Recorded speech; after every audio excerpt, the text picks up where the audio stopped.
Hello everyone, in this video I'm going to show you how to change your app icon colors on iOS 18.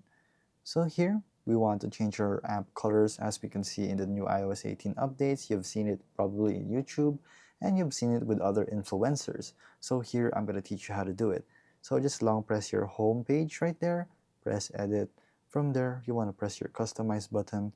From here you will see the small large icon. So if you want it small you can do so. I want it large basically, so you have the option to go light, dark, automatic, and tinted.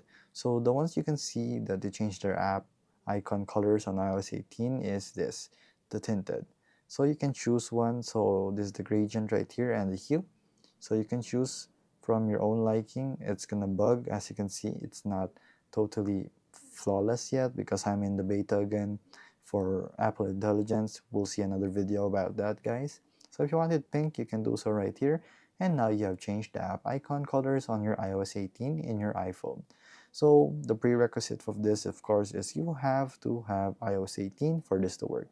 So there you go, guys. If this video was helpful, please hit the like button and don't forget to subscribe.